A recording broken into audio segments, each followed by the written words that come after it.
Bonjour, chers amis, chers frères, mes sœurs et mes parents. Eh bien, c'est votre ami, votre frère Tadé qui vous revient.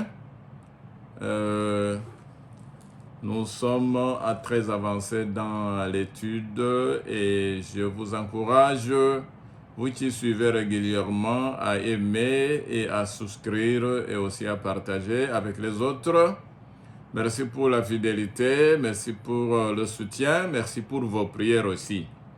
Comme vous le savez, nous apprenons les lois d'abord physiques, les lois naturelles de notre santé, comment nous dépendons de notre Créateur qui nous a fait d'une façon très merveilleuse et qui a mis aussi à notre disposition les manuels de la nature pour étudier comment vivre de façon équilibrée.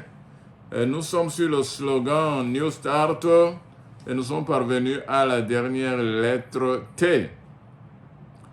New Start et nous sommes parvenus à la lettre T. Eh bien, T c'était un mot anglais qui veut dire trust.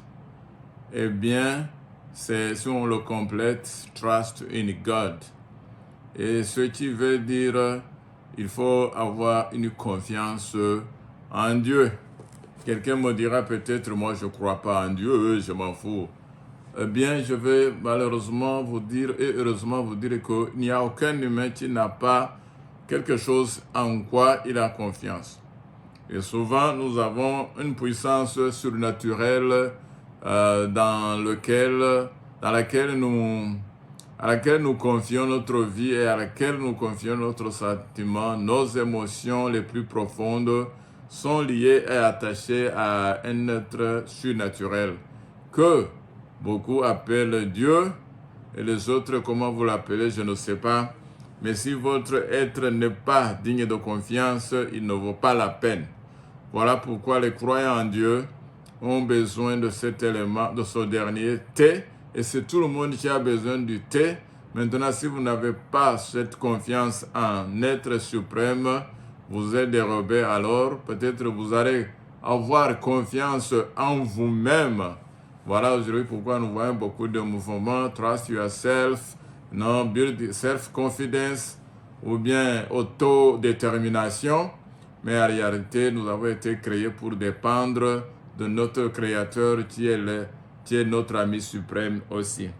Je vais lire un texte biblique pour serrer ce que je suis en train de dire, que la confiance en Dieu, c'est un des éléments qui nous permettent d'avoir une bonne santé. Vous allez dire qu'on a confiance en Dieu, bonne santé. Non, il faut avaler les médicaments, il faut peut-être aller au sport, oui, boire de l'eau, mais confiance en Dieu.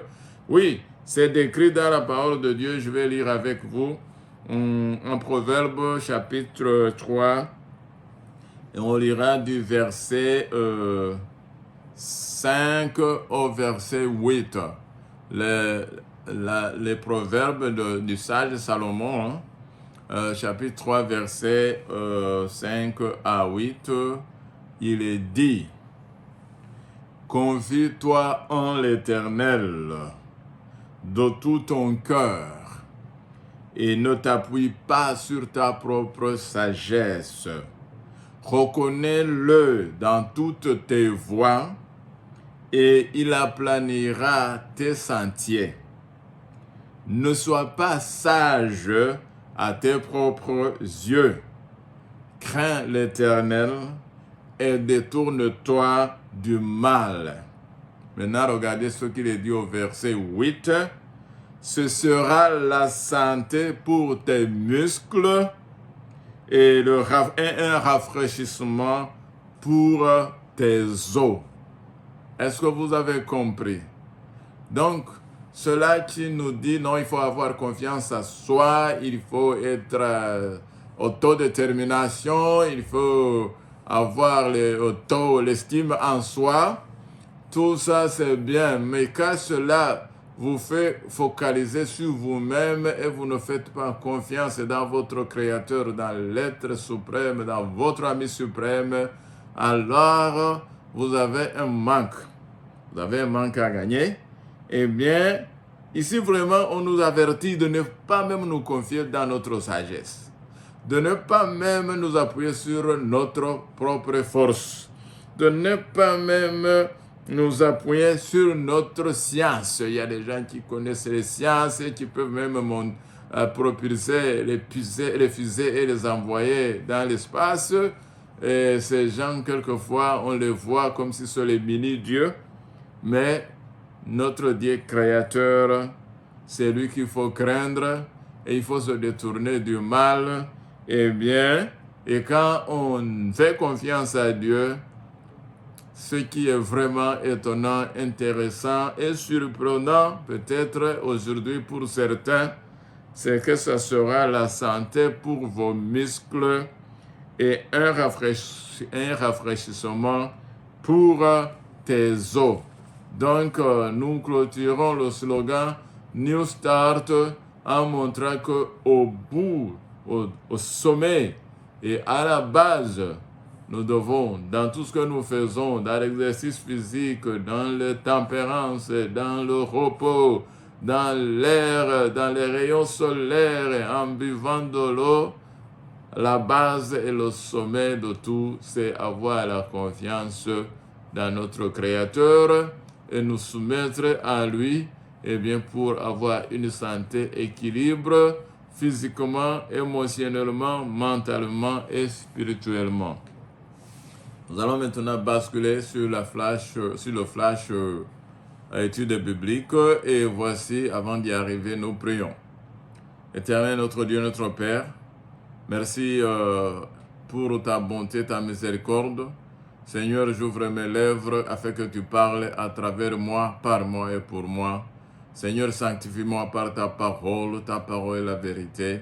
Et fais que les paroles, Seigneur, qui vont être sorties de mes lèvres puissent communiquer ta grâce pour ceux qui m'écoutent. Au nom de Jésus. Amen. Sont parvenus à l'étude qui va intituler faire ma part sous la série Le Serment et le Cep que l'on trouve dans Jean chapitre 15 verset 1 à 8. Eh bien, quelle est ma part? D'abord, notre part, c'est d'accepter la purification. Nous avons vu que l'œuvre de la purification, c'est l'œuvre là qui nous prépare, eh bien, à porter du fruit. Eh bien, mais la purification ne se poursuit pas que si la branche l'accepte. Si la branche refuse, rien ne peut l'aider. Et si vous n'acceptez pas la purification apportée par les Écritures pour corriger, pour instruire, pour vous modeler, eh bien, votre vie, afin que votre vie soit en harmonie avec les enseignements des Écritures, rien ne peut être fait, mes amis. Vous vous serez trompé si elle continuerait à être, vous restez vous-même. Maintenant, demeurez dans le cep. Ne forcez pas le serment à porter du fruit malgré lui. Non. Le fruit apparaît parce que le serment est devenu un canal et s'est soumis. On pourrait dire s'est laissé élaguer, s'est soumis à la purification afin de porter davantage le fruit. Se soumettre, c'est volontaire. Malheureusement, il nous arrive de nous créer des tentations et essayer de dévancer le Seigneur, créant ainsi des situations et des problèmes que Dieu n'a jamais voulu nous imposer. Mais si nous demeurons dans le cep, nous n'aurons pas à nous soucier de ces problèmes, car il les résoudra grâce au processus permanent en nous. Cela n'est donc pas moins étonnant que ce n'est pas moi qui dois prendre les décisions. car le processus de la purification fonctionne lorsque je me soumets. Ce processus de purification, c'est la Bible qui élimine les habitudes de ma vie et me coupe du monde. Il s'agit alors de juger toutes les tentations et activités que Satan suscite à travers le prisme de la parole de Dieu et non de ma sagesse. Vous savez, il nous faut faire confiance en Dieu, mais la question est de savoir pourquoi la vie chrétienne de beaucoup est si pénible. Faire confiance à Dieu tout au long de ce processus devient un plaisir. Normalement, ça devrait nous réjouir. Pourquoi? Parce que vous serez heureux de la transformation qui se produit grâce à l'émondage. Et ce n'est pas un plaisir si l'émondage n'a pas lieu. En fait, vous souvenez-vous de la déclaration citée plus haut que nous allons reprendre ici, qui explique pourquoi tant de personnes peuvent se trouver dans la vie chrétienne et trouver la vie chrétienne pénible. Eh bien, l'auteur a écrit: la raison pour laquelle beaucoup trouvent la vie chrétienne si déplorablement difficile, pourquoi ils sont si inconstants, si changeants, c'est qu'ils essaient de s'attacher au Christ sans se détacher de leurs idoles chéries. Cette tentation existe. On apprend que Christ est bon, qu'il donne les bénédictions. Et on dit, oui, je vais me joindre à Christ. Et beaucoup de gens ont voulu suivre Christ. Vous vous rappelez de l'homme, du jeune homme riche que l'on trouve dans une des paraboles, qui est parti trouver Jésus pour dire: Seigneur Jésus, qu'est-ce que je peux faire pour hériter la vie éternelle?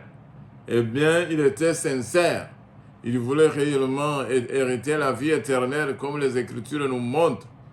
Mais quand Jésus lui a montré la condition qu'il fallait remplir, se détacher de toutes ses possessions, de toutes ses richesses, les donner aux pauvres et venir suivre Jésus, le jeune homme riche est parti avec tristesse parce qu'il n'a pas voulu se détacher de ses idoles, mes amis. Combien d'idoles nous avons? Eh bien, c'est le détachement qui fait la différence, mes amis. Si je ne suis pas détaché, le détachement se fait par le processus de purification ou d'élagage. Et si cet élagage me détache du monde, alors porter du fruit est une joie et un plaisir. Oh. Si j'ai du mal à accepter le processus d'élagage, je devrais peut-être suivre la même voie qu'une personne lorsque Dieu l'a convaincu que la viande n'était pas la meilleure nourriture pour lui. Au début, la personne s'est éloignée de ce conseil et a continué à manger la viande. Cela a duré un peu de temps.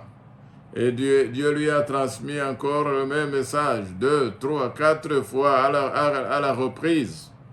Et bien finalement, la personne est convaincue qu'il fallait renoncer à manger, à utiliser la viande, et elle est déterminée à l'éliminer dans son alimentation.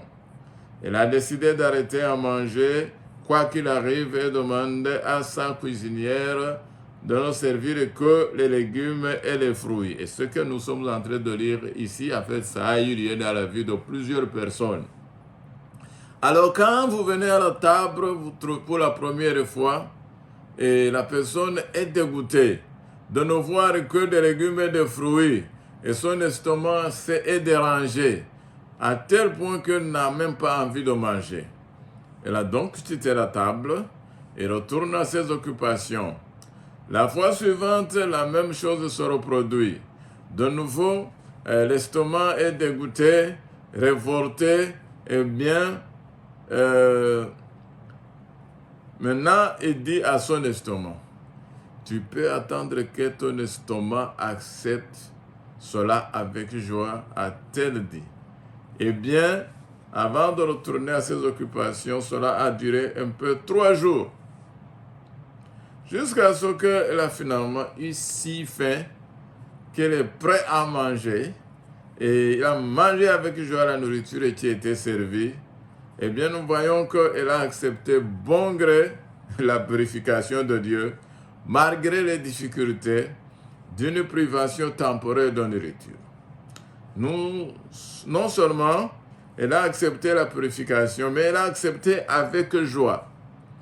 Ce n'était pas facile, mais cela a fonctionné. Et nous pouvons suivre ce même processus de purification avec n'importe laquelle de nos habitudes tenaces.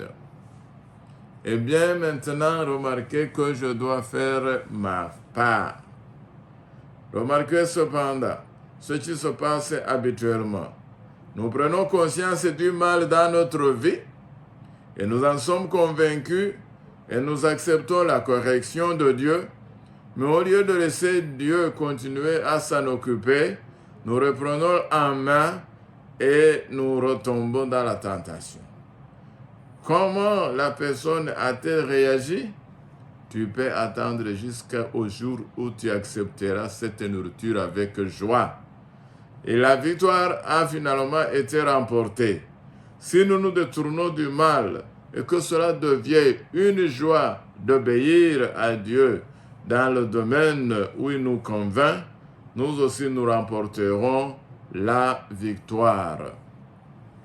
Dans le livre de W.W. Prescott, intitulé « Victoire en Christ », nous lisons les paroles suivantes. « J'ai longtemps essayé de vaincre le péché, mais j'ai échoué. J'en ai depuis alors compris la raison.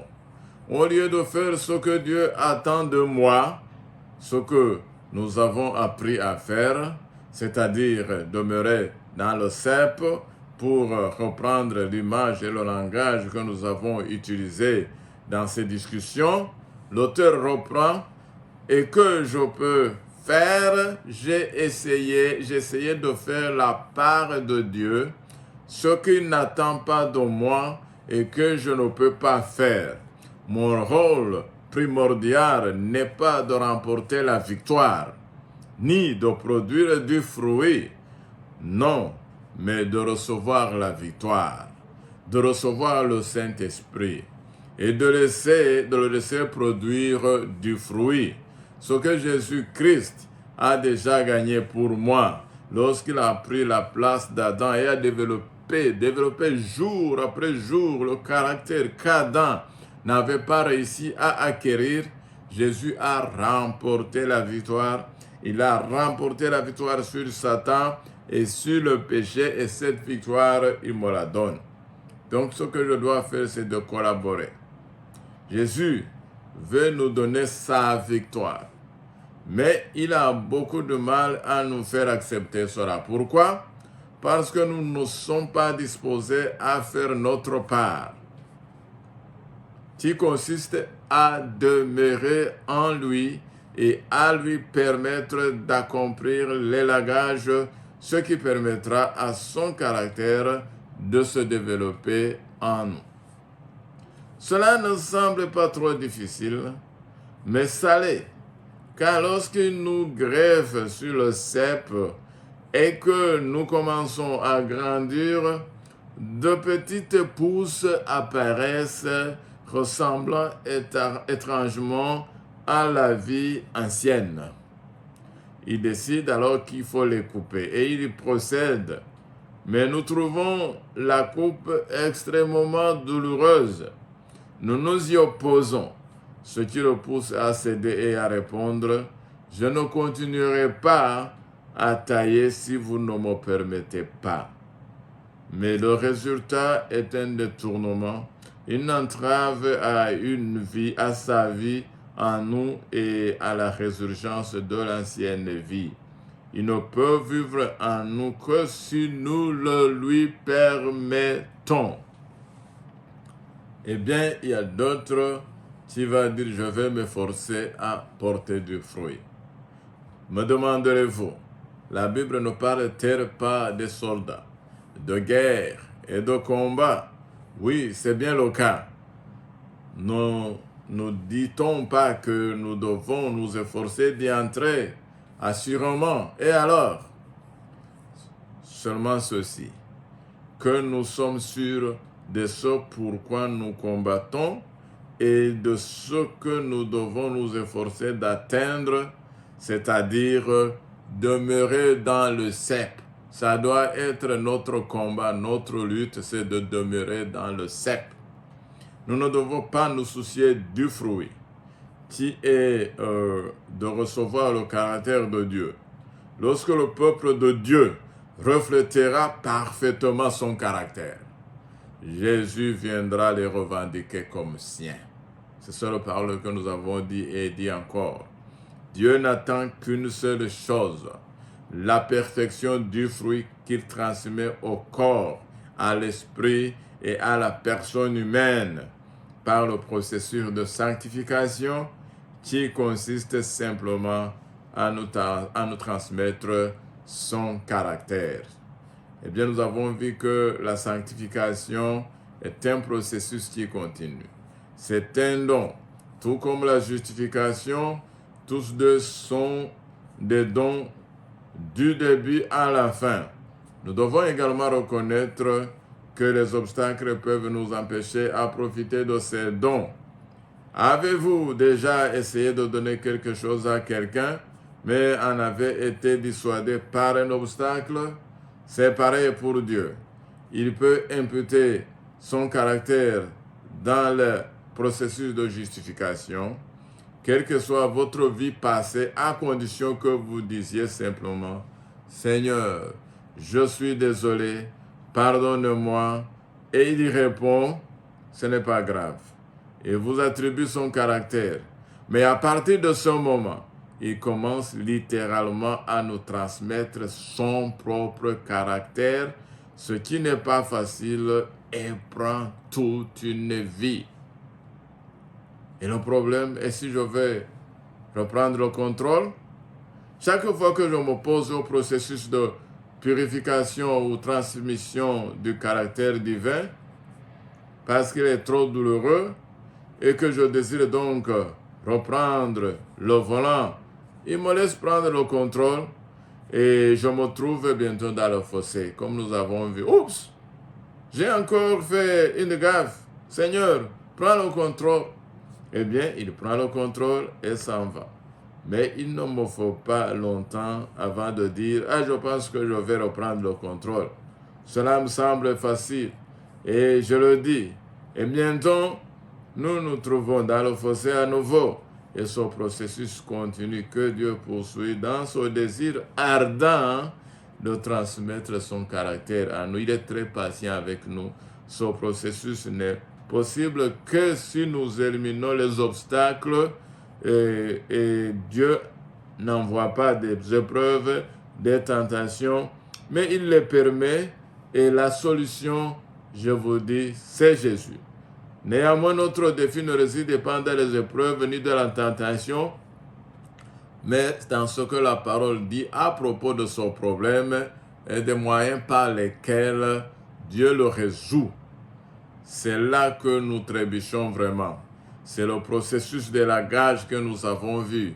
Dieu utilise tout problème, toute épreuve, toute tentation, toute difficulté auquel le diable nous confronte pour nous indiquer la solution. Eh bien, qui est toujours Jésus, d'une manière ou d'une autre, mais nous préférons d'autres réponses. Jésus est la seule solution, mes amis. Lors des échanges avec les gens, vous attendez, des gens demandaient, mais n'y a-t-il pas d'autres réponses, n'y a-t-il pas d'autres moyens? La réponse c'est non, la solution c'est Jésus. Tu ne connais pas d'autres solutions? Non, la solution c'est Jésus. Il est tellement plus facile d'accepter les solutions humaines à nos problèmes. Mais si je peux faire quelque chose pour résoudre le problème par moi-même, je prendrai certainement cette voie en premier. Mais c'est pourquoi la religion du monde est tellement, les religions du monde, c'est tellement attrayant pour l'esprit humain parce qu'il nous éloigne de Jésus et il nous montre des solutions éphémères. Que Dieu nous aide à nous rendre compte que nous avons besoin de la personne de Jésus, de son caractère et de sa vie en nous. Telle est ma prière pour vous et moi. Au nom de Jésus, Amen.